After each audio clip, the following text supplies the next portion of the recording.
কুরবানির মাংস থেকে চাপ কমানোর জন্য ঝটপট রান্না করে ফেললাম মোরগ পোলাও। সিম্পল আর সহজ রেসিপিতে যেটা রান্না করা যাবে একদম চটজলদি। আর যাকেই খাওয়াবেন সেই খেয়ে বলবে বেস্ট মোরগ পোলাও এভার।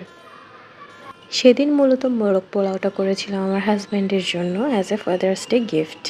ফার্স্টে কড়াইতে পেঁয়াজটাকে একটু বেরেস্তার মতো করে ভেজে তারপর আমি দিয়ে দিয়েছি পেঁয়াজ বাটা। বেরেস্তা আর পেঁয়াজ বাটা ভালো করে ভুনা হলে এরপর গরম মশলা দিয়ে দিলাম, দারচিনি, এলাচ, একটা বড় কালো এলাচ আর কয়েকটা তেজপাতা, আর সামান্য পরিমাণ পানি দিয়ে দিলাম যাতে মশলাটা না পড়ে যায়। এরপর দিয়েছি 1.5 টেবিল চামচের মতো আদা রসুন বাটা, আর তারপর মশলাটাকে ভালো করে কষিয়ে নিব যাতে তেল ছেড়ে দেয়। এরপর দিয়ে দিব মুরগি। এটাকে আমি প্রায় আধা ঘন্টা আগে একটু টক দই আর সামান্য পরিমাণ লবণ দিয়ে ম্যারিনেট করে রেখেছিলাম। তারপর দিলাম জিরার গুঁড়া, মরিচের গুঁড়া আর সামান্য আরেকটু লবণ। যেহেতু ম্যারিনেশনের সময় আমি আগেই লবণ দিয়েছিলাম তাই এখানে লবণের পরিমাণটা একটু বুঝে দিতে হবে।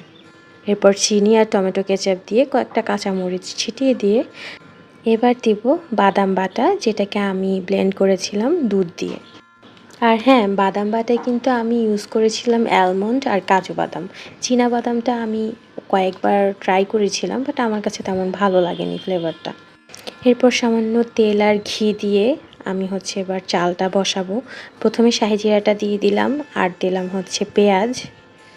পেঁয়াজটা সামান্য ভাজা হতেই আমি এখানে দিয়ে দেবো গরম মশলা, এলাচ আর দারচিনি। পেঁয়াজটাকে সুন্দর করে একটু ভাজা ভাজা করে পর আমি আগে থেকে ধুয়ে রাখা চাল দিয়ে দিলাম। আমি যে মুরগিটা দিয়ে আজকে মোরগ পোলাও করছি সেটা ছিল প্রায় 1 কেজি ওজনের মতো, সামান্য বেশিও হতে পারে, তাই আমি চাল দিয়েছি 2 পট।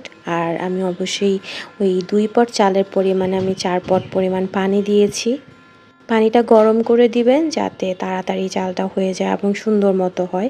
এরপর যখন আমার চালটা একটু বসে আসলো, এরপর দেখতেই পাচ্ছেন আমি সুন্দর করে উপরে মুরগিগুলো বসিয়ে ওখানের মধ্যে কাঁচামরিচ দিলাম, একটু গুঁড়া দুধ দিলাম, আলু বোখারা দিয়েছি যেটা টক সেটা।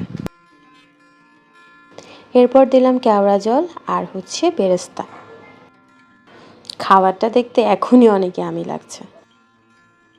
এরপর গ্যাসটা বাড়িয়ে তাওয়াটাকে একটু গরম করে আমি এর মধ্যে পোলাওটাকে প্রায় 10-15 মিনিটের মতন একটু দমে রেখেছিলাম।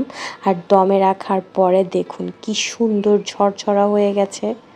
আপনারা কে কে মোরগ পোলাও খেতে পছন্দ করেন আমাকে কিন্তু কমেন্ট করে জানাতে ভুলবেন না। And please like, comment and share for encourage me more.